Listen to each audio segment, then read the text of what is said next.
E você, já fez sua escolha? Já decidiu por Jesus? Já optou por Jesus? É, Como eu comentei há pouco, né, muito em breve nós estaremos todos reunidos e as vacinas estão avançando e eu acredito que muitos dos nossos irmãos já estão vacinados, ou pelo menos alguns, irmãos idosos que já faz mais de ano que não pisam aqui na igreja e o meu coração se alegra porque eu acredito que dentro em breve eles poderão estar aqui conosco, né? Aqueles que desde o início da pandemia não puderam mais frequentar a igreja já devem estar vacinados com as 2 doses e em breve estarão aqui conosco. Eric também já tomou vacina essa semana. Eu, como professora, já estou entrando na lista aí. E eu creio que em breve a gente vai poder ter aquele mesmo aconchego na casa de Deus que a gente tinha há algum tempo atrás, né? Antes da pandemia. Nós estamos recebendo aqui o nosso querido amigo que vai apresentar a mensagem para nós nessa manhã. O nome dele é o William, ou querido amigo William Pedro. Se eu errei o seu nome, tá? Daqui a pouco você conserta, se é outra pronúncia. E eu, em nome da Igreja do Parque Piauí, gostaria de agradecer por você ter aceito o convite para estar aqui conosco. E também queria que você falasse um pouquinho, eu sei que é comportou, mas aí você diz para nós de onde que você está vindo, se veio com família, se deixou família, de onde vem, para onde vai, e fala um pouquinho sobre você. Seja bem-vindo, bom dia.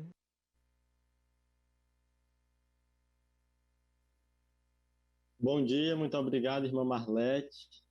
A irmã acertou meu nome, o William, é isso mesmo, é o William Pedro. E em primeiro lugar, uma gratidão para mim estar mais uma vez, na verdade, não é a primeira vez, que eu venho passar a mensagem aqui trazida pelos céus para a igreja do Parque Piauí. Agradeço à irmã Edmilson pelo convite, agradeço aí aos membros da igreja também por estar tendo a disposição de vir participar de mais uma vez do culto aqui conosco, mesmo que online. E, irmã, eu sou comportor, estou liderando a campanha aqui em Teresina, nesse momento.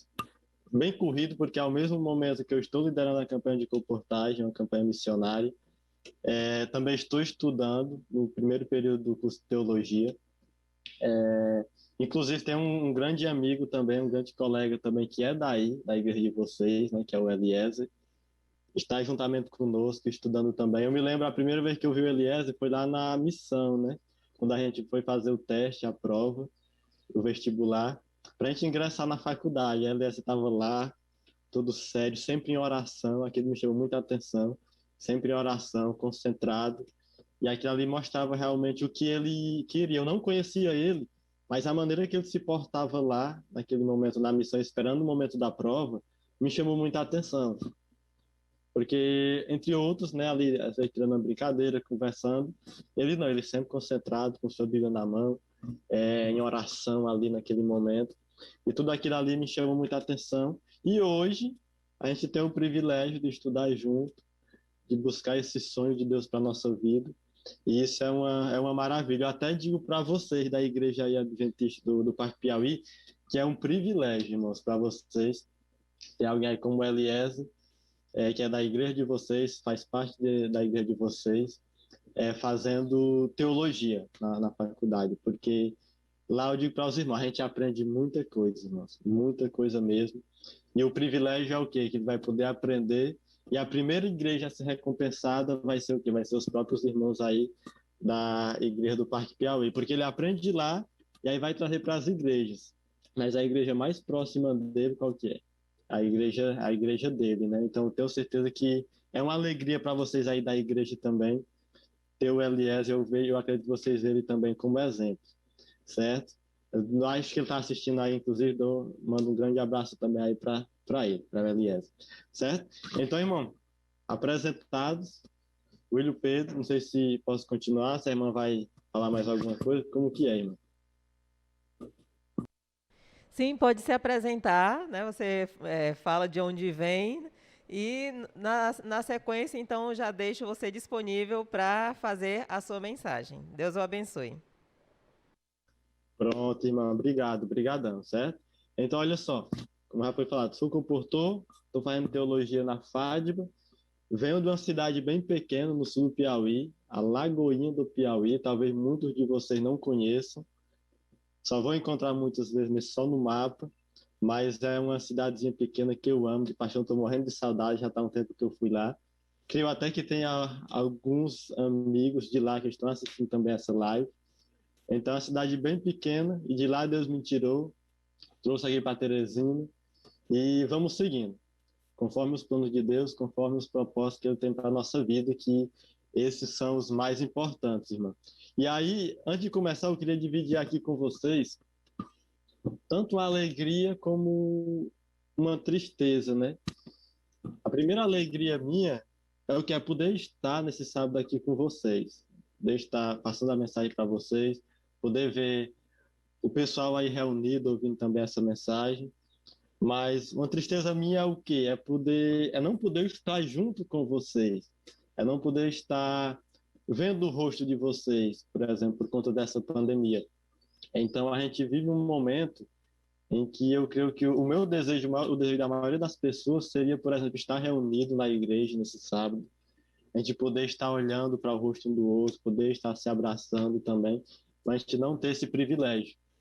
Então, mas graças a Deus também a gente tem esse meio da internet que nos auxilia a gente levar a mensagem, a gente está pegando também a mensagem em nossas vidas para todos os locais. Então, eu gostaria, irmãos, de estar com vocês, presente, olhar para o rosto de cada um de vocês, certo? Ver o sorriso, ver o que vocês estão passando, tudo isso. Mas como não é possível, vamos dessa maneira, vamos online mesmo. Então, a alegria também é essa. Mesmo com pandemia, mesmo com Covid, mesmo com todas as circunstâncias desfavoráveis, o importante é que a gente tenha um Deus no céu que está cuidando de tudo e não deixe com que a mensagem pare, com que a missão pare, mas a gente continue indo adiante. E diante de tudo isso, eu queria trazer uma mensagem que eu creio que vai ser bem importante para vocês, porque é uma mensagem que tem sido importante para a minha vida também. Essa mensagem que eu vou trazer para vocês hoje não é apenas uma mensagem para a Igreja Adventista do Parque Piauí, não, mas é uma mensagem para mim. É uma mensagem que eu tenho refletido bastante, é uma mensagem que eu já tenho passado outras vezes em outras igrejas, porque eu creio que o povo de Deus, ele está necessitando de ouvir essa mensagem. Eu creio que é algo que Deus tem falado ao meu coração para me fazer refletir e que também ele está trazendo para outras pessoas, para outros corações, para também refletirem isso. E antes de começar, eu queria fazer uma oração com vocês. Podem fechar os olhos, certo? Aí na casa de vocês. Vamos orar. Pai Santo, estou aqui juntamente com a Igreja Adventista do Parque Piauí, com outros amigos também, tenho certeza, Pai, que aqui estão, de outras cidades, de outros locais, mas o mais importante, Senhor Deus, é que independente de onde eles estejam, eles estão tirando um tempinho para buscar o Senhor. Isso é uma prova viva, Pai, que eles têm um grande tesouro no coração deles, não só um grande tesouro, mas o maior tesouro, que é Cristo Jesus. Então, que o Senhor abençoe a cada pessoa que está nesse momento aqui online, ouvindo essa mensagem que vem dos céus para mim e para eles. Que a gente possa refletir diante dessa mensagem e que a gente possa tirar grandes lições para a nossa vida e uma aproximação ainda muito maior do nosso Senhor Jesus Cristo. Que o Senhor nos abençoe. Em nome de Jesus. Amém. Amém. Vamos lá, irmãos. Olha só. Eu queria, para começar, que vocês abrissem a Bíblia em 1 Samuel, capítulo 17.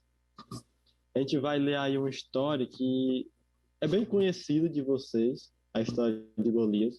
Eu não vou se deter a muitos pontos, para a gente não tomar muito tempo, mas apenas há um ponto que talvez vocês tenham passado despercebido disso. E eu creio que essa é uma pérola que Deus vai falar aos nossos corações nessa manhã. Então, 1 Samuel, capítulo 17, a partir do verso 24. Eu queria começar com uma pergunta, irmãos e amigos. O que tem movido vocês? O que move vocês? Talvez seja uma pergunta bem simples, mas é uma pergunta essencial para a gente se fazer em nossa vida. O que tem nos movido? O que tem nos levado adiante? O que tem feito a gente se levantar todas as manhãs para a gente ir para o trabalho? O que tem feito a gente, por exemplo, se levantar para a gente ir à igreja? O que tem feito a gente fazer cada coisa durante o nosso dia? O que tem nos movido? Qual tem sido a nossa energia? Não precisa vocês me responderem, só se quiserem aqui no chat, mas não precisa. E não responda também de imediato. Pensem, reflita. E daqui para o final da pregação, vocês vão entender o porquê que eu estou perguntando isso. Porque a gente vive num período da história em que as pessoas têm vivido, têm feito, têm defendido causas, mas muitas vezes sem nem o porquê da defesa daquela causa. Eu ouvi certa vez uma pregação do Fernando Iglesias que eu nunca esqueci. Ele dizia o seguinte, ele dizia que ele já pregou em várias igrejas, já visitou igrejas pequenas, igrejas grandes, igrejas bonitas, belas, outras mais simples também.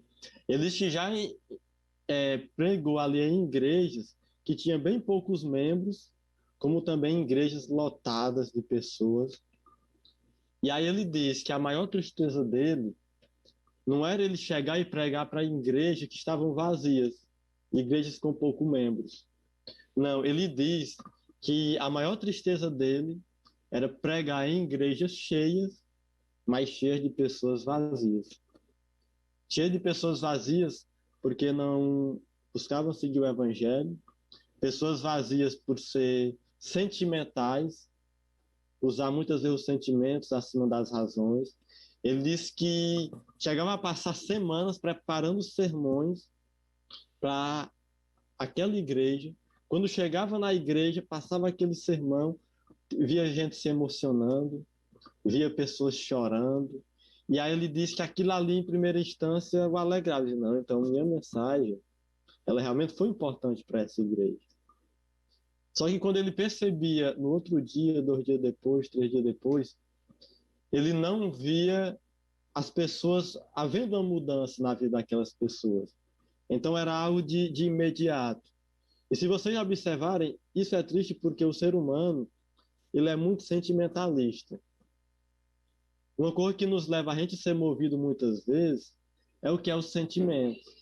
Então a gente ouviu uma pregação bonita, aquela pregação calorosa, animada, que vem de acordo com o nosso coração, a gente chora, a gente desespera, a gente se emociona. Mas às vezes acaba sendo triste, por quê? Porque não traz uma mudança, uma alteração em nossa vida. E ele disse que a maior tristeza era essa, ver pessoas sentimentais, pessoas que viviam numa igreja cheia, mas as pessoas totalmente vazias. Porque o evangelho entrava, mas do jeito da facilidade que entrava, aquele evangelho também saía. Não permanecia no coração. Isso é triste porque isso é o que tem feito com que o cristianismo esteja na situação que está, irmãos. Se vocês forem observar, o Brasil é um dos países que mais se diz cristão. 90% das pessoas se dizem cristãs. E olha a situação em que o Brasil se encontra. Olha a corrupção. Olha o roubo. Olha o tanto de coisa que a gente vê nos jornais. Feito por pessoas que se dizem cristãos. E tudo isso tem feito com que as pessoas acabem não utilizando sua razão para dizer que é cristã. Elas se dizem que são cristãos por quê? Porque o vizinho diz, porque o amigo diz, porque um irmão diz, mas não porque ela realmente está concreta de que ela é cristã. Para muitas dessas pessoas, se a gente perguntar o que é ser cristão, elas não vão nem saber responder. E isso mostra a realidade do cristianismo no geral. Eu não estou falando da igreja adventista em si, não. Não estou falando da igreja evangélica em si. Eu estou falando das igrejas cristãs no geral, como um todo. Eu vi uma pesquisa do pastor Rodrigo Silva, que ele dizia o seguinte, eles fizeram uma pesquisa com os ateus, com os judeus, com os mormons e com os cristãos no geral, para ver quem mais tinha conhecimento sobre a Bíblia. Sabe quem ganhou nessa pesquisa? Quem mais tinha conhecimento sobre a Bíblia? Os ateus. Se vocês tiverem uma ideia, os ateus têm mais conhecimento sobre a Bíblia do que os próprios cristãos. E o pior, mais triste que isso, os cristãos ficaram em quarto lugar. Depois dos ateus vinham os judeus, depois dos judeus vinham os mormons, e aí por quarto lugar vinham os cristãos. Ou seja, eu e você estamos nessa lista. Pessoas que se dizem viver para a Bíblia, se dizem viver para Cristo. Muitas dessas pessoas não sabiam responder nem quem tinha feito o Sermão do Monte. Muitas dessas pessoas não sabiam dizer quem era o autor da maioria das cartas do Novo Testamento. Uma realidade que a igreja cristã vive que é triste, irmão. Uma realidade da igreja cristã que foi o que fez Cristo chorar. Cristo ele chorou apenas 2 vezes na Bíblia. E a razão do choro de Cristo, se vocês forem estudar, foi ele olhar para a realidade em que a igreja dele vivia. A cegueira em que o povo cristão vivia. E aí eu pergunto, por que isso?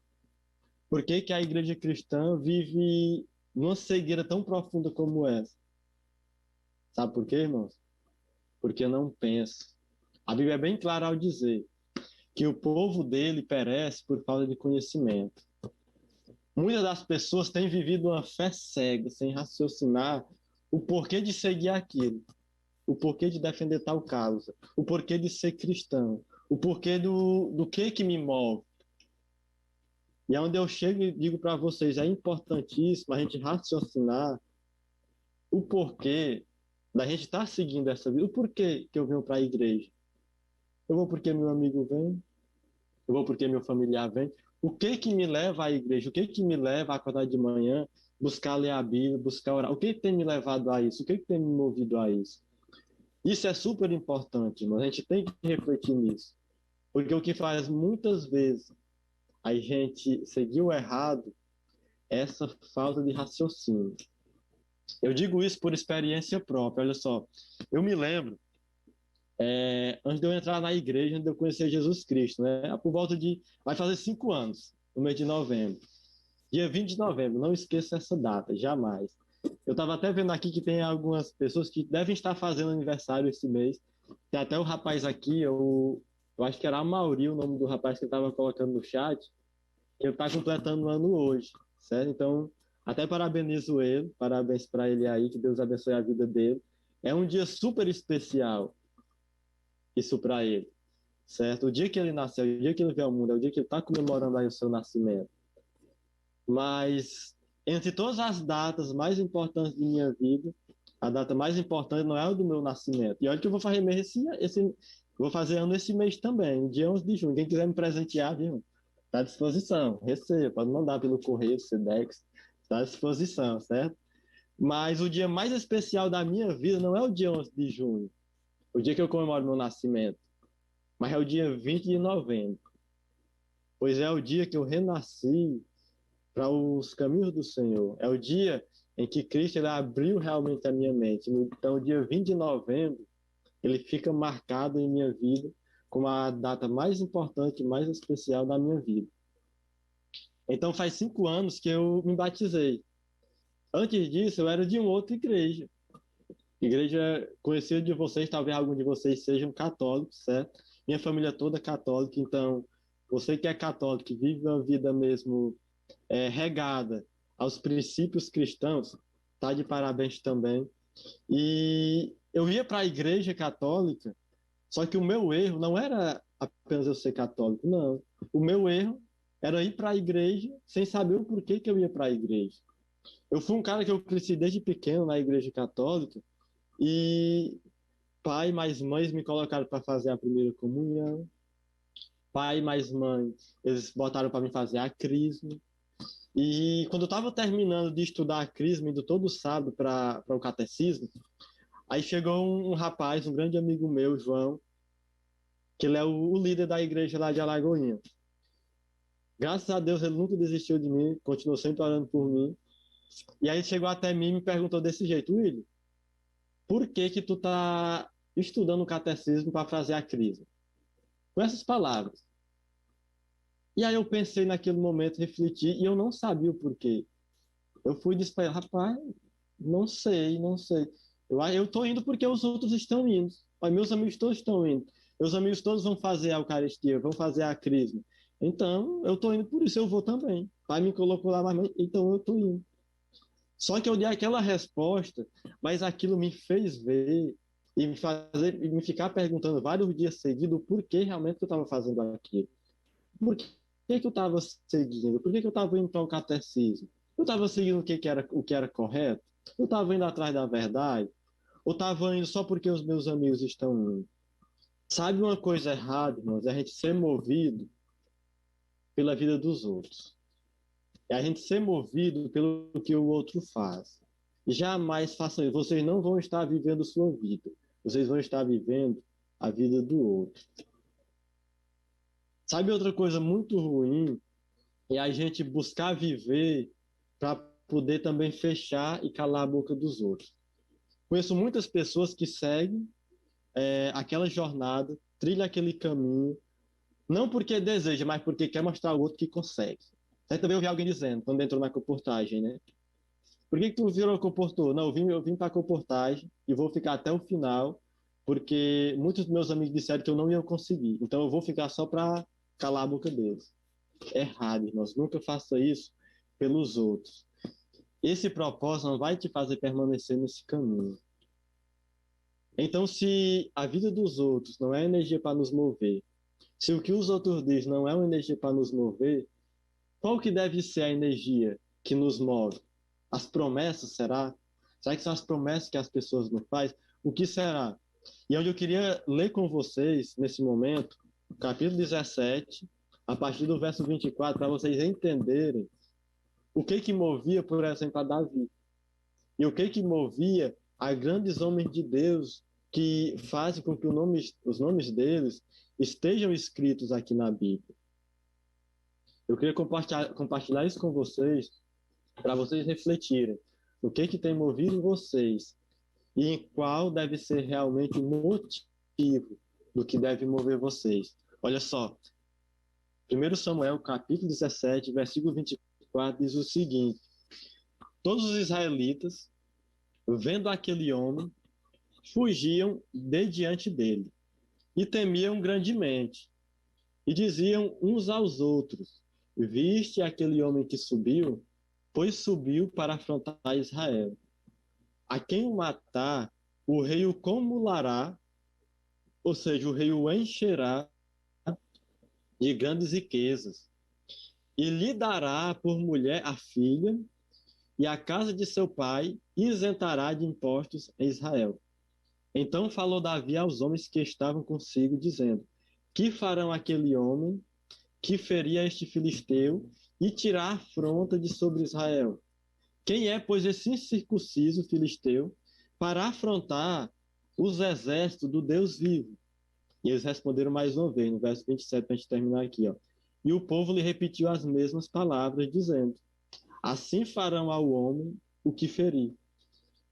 Para você que é conhecedor da Bíblia, você sabe que nesse momento Israel ele estava em uma grande guerra contra os filisteus. E o povo filisteu escolheu o homem mais forte, o homem mais poderoso, o maior homem que tinha, aquele que não tinha perdido nenhuma guerra para poder lutar contra alguém de Israel. E esse cara era quem? Golias. Então Golias chegou lá e começou a afrontar Israel. Escolha um homem, escolha o mais forte de todos, o mais poderoso e venha batalhar comigo. O que perder vai servir agora ao outro rei. E ali, Golias, todas as manhãs, ele saía do seu arraial, ia até aquele local da batalha, e durante 40 dias, ele insultou o povo de Deus. Durante 40 dias, vocês sabem, ele afrontou o povo de Israel.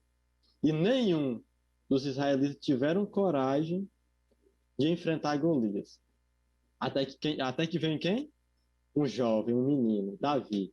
Pequeno, franzino, tinha saído de sua casa, não com o intuito de guerrear, pois não era guerreiro, mas com o intuito de deixar comida para seus irmãos, que eram grandes guerreiros naquela época. Muitos deles estavam ao lado de Saul, que era o rei. E ao ele chegar com a comida para os seus irmãos, ele viu toda aquela situação. E naquele primeiro momento já chamou a atenção. Como pode um cara como Golias afrontar durante tanto tempo ao povo de Israel, o exército do Deus vivo, o exército do Deus do céu, do universo, e vocês não fazerem nada? Como é que pode?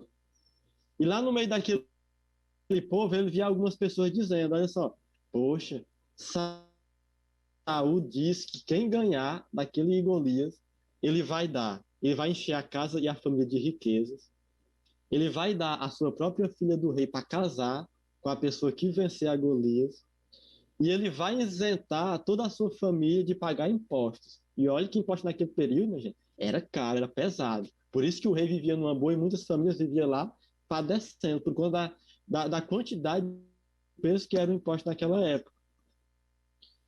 E Saul tinha feito essa promessa para o povo: olha só, o que ganhar de Golias vai receber tudo isso, vai poder casar com minha filha. Imagina você casar com a filha do rei. Tu é doido, não é brincadeira não.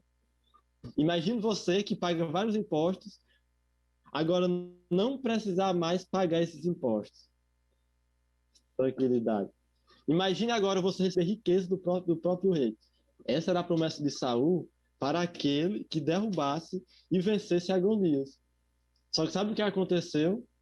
Passou 40 dias e ninguém teve a coragem de enfrentar Golias por causa dessas promessas de Saul. Ninguém. E aí eu aprendo uma grande lição aqui antes da gente continuar. As promessas terrenas, irmãos, não faz a gente aceitar o chamado de Deus. As promessas terrenas não devem ser a maior energia que deve nos mover, porque as promessas terrenas, elas não vão preencher o nosso coração da maneira que deveria. Eu tenho percebido que a maioria dos próprios cristãos, eles têm vivido mais apegado às promessas terrenas do que às promessas de Deus. Eu estou percebendo isso, não é através da vida de vocês, irmão, mas através da minha vida mesmo. Por isso que eu digo, a mensagem aqui em primeiro lugar é para quem? É para mim. Como eu disse, eu tô fazendo teologia e sabe o que aconteceu nessas últimas semanas?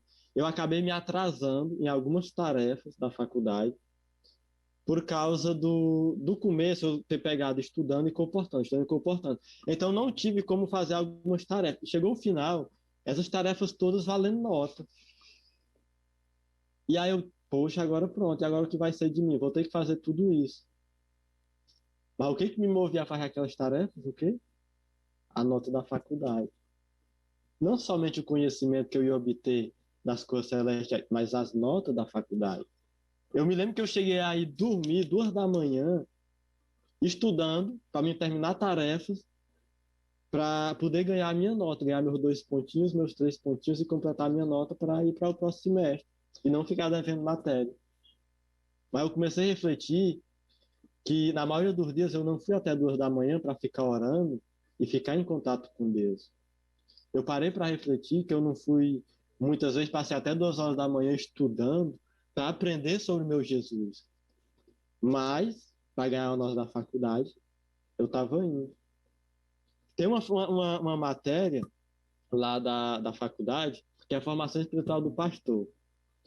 E lá é para acrescentar a espiritualidade da pessoa. Lá, por exemplo, vem algumas coisas que a gente teologando deveria fazer. Por exemplo, ó, a gente deveria acordar no mínimo 3 vezes na semana, 5 horas, para encontrar Jesus. A gente deveria fazer o Shabat, acordar bem cedinho também. A gente deveria evitar estar comendo várias refeições no dia, apenas 3 vezes ao dia. A gente deveria estar evitando comer tomando líquido.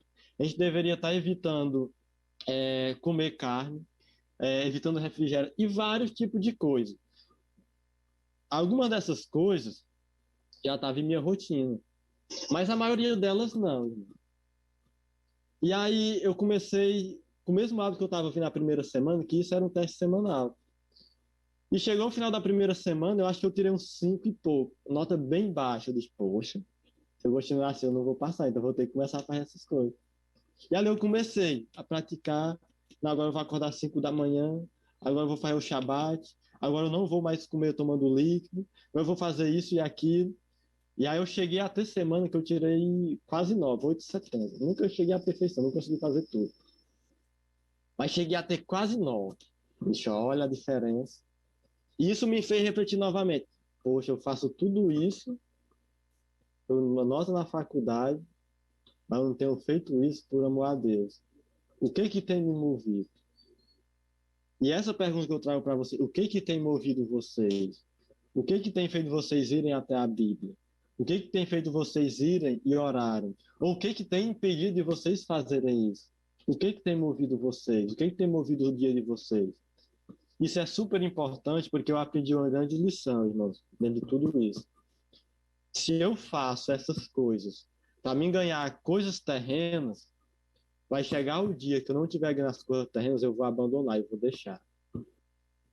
Se eu faço para conquistar coisas aqui nessa terra, vai chegar o dia que eu vou abandonar. Agora, quando eu faço para Deus, por amor a Deus, não.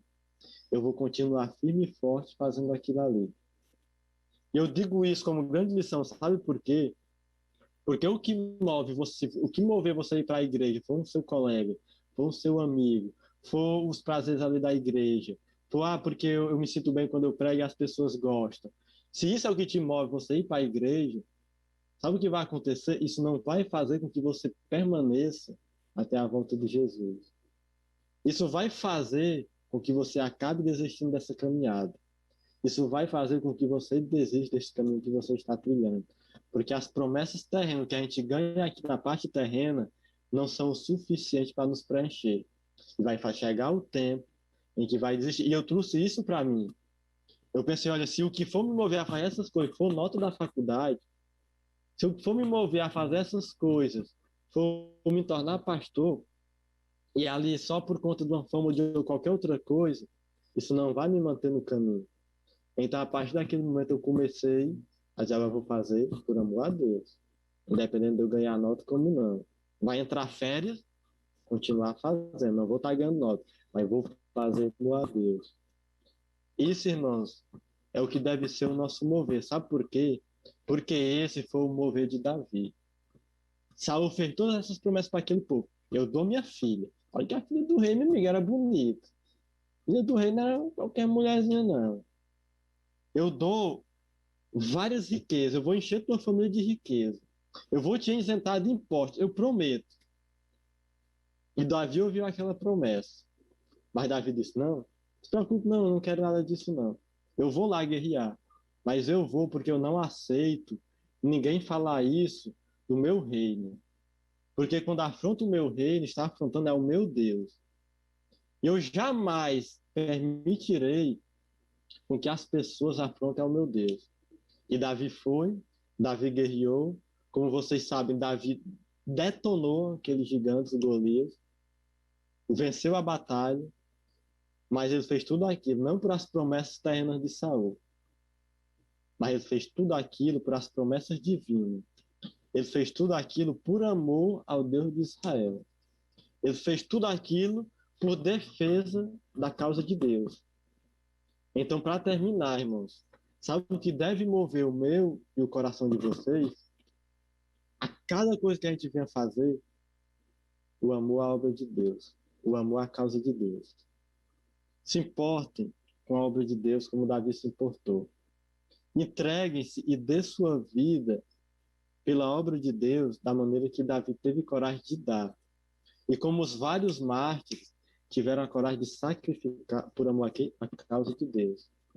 Quando a gente, irmãos, faz algo pela obra de Deus, a gente tem coragem de dar a nossa própria vida.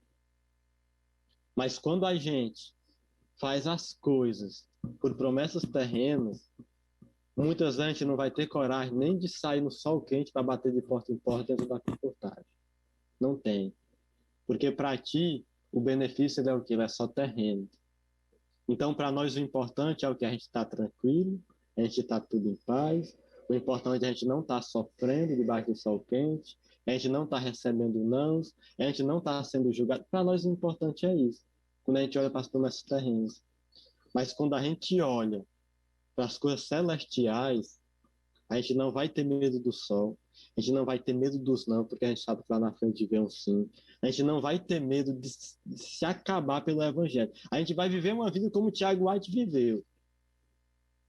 Tiago White viveu uma vida amando tanto o evangelho que ele trabalhou por 7 homens, para vocês terem uma ideia. E foi o que levou ele a morrer jovem a não ter aproveitado a maioria da sua vida. Mas eu pergunto, será que valeu a pena ou não? Todo o sacrifício dele pelo Evangelho, com certeza. Porque hoje ele está só esperando a vinda de Jesus. E mais do que isso, muitas outras pessoas estão esperando graças à vida de Tiago White.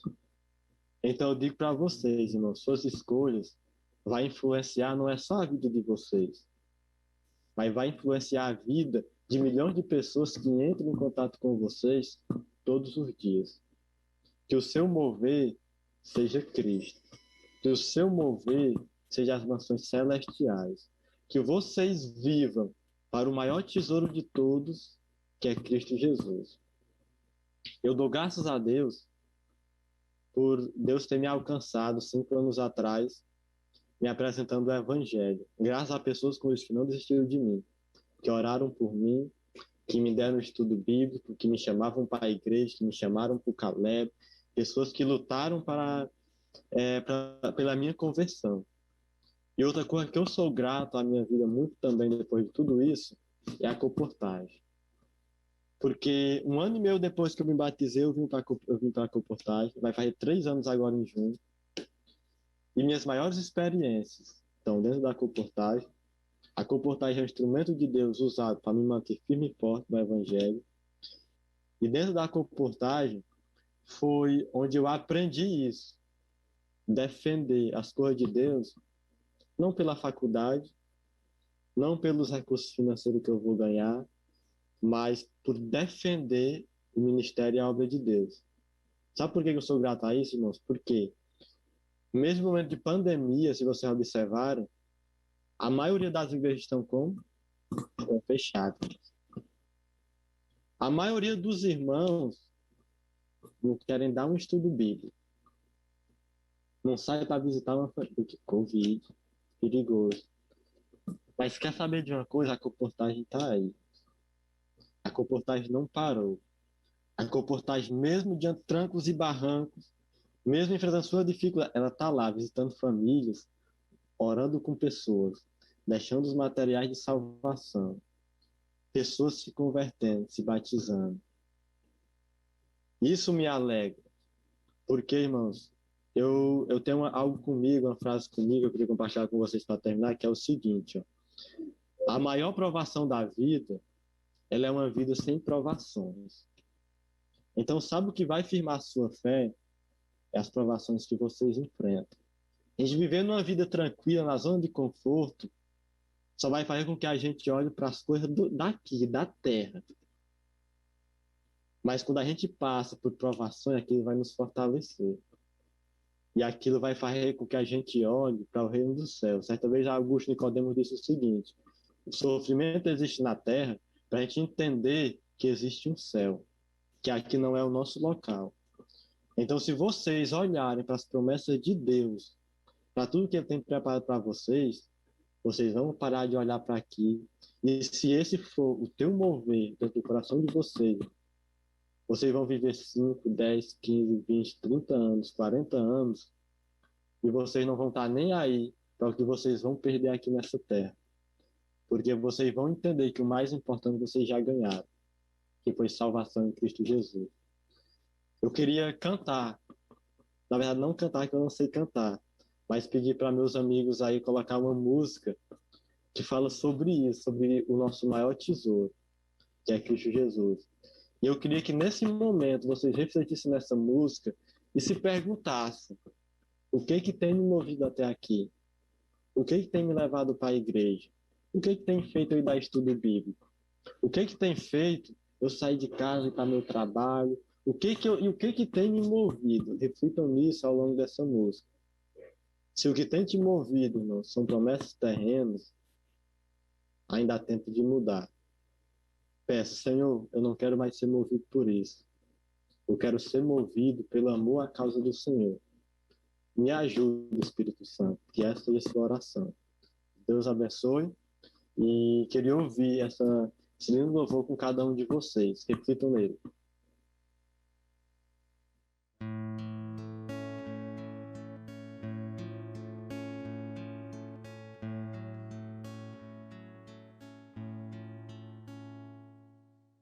Ah, quer que seja que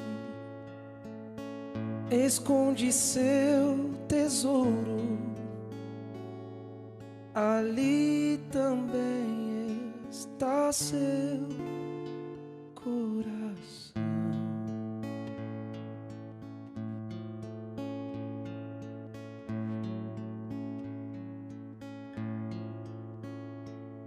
Se aqui na terra ao esconderes, ladrões podem roubá-lo, mas pode escondê-los lá no céu.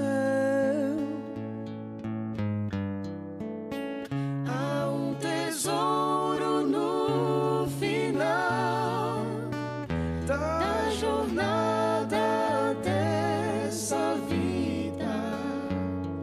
Ele é a razão do meu viver.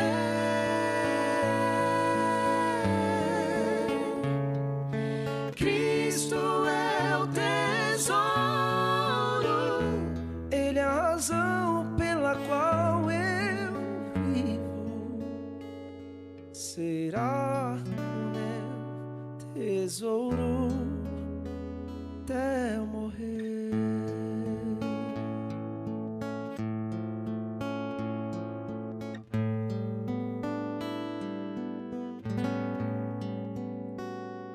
Se pensas hoje onde vais, ou qual será o caminho, existe um mapa para todos nós.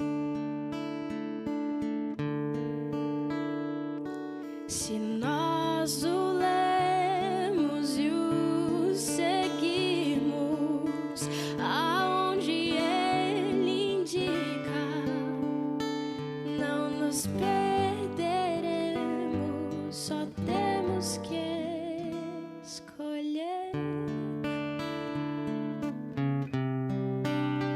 Há um tesouro no final da jornada dessa vida. Ele é a razão do meu viver.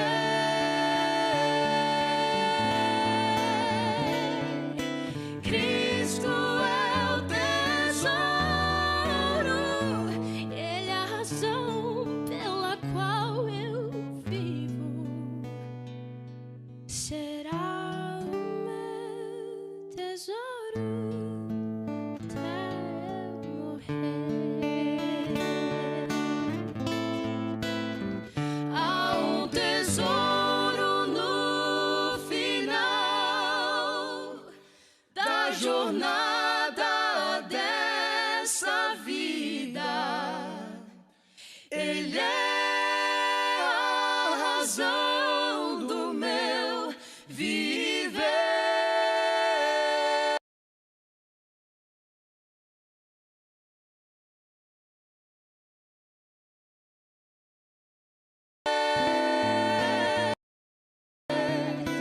Cristo é o tesouro, Ele é a razão pela qual eu vivo. Será o meu tesouro até eu morrer.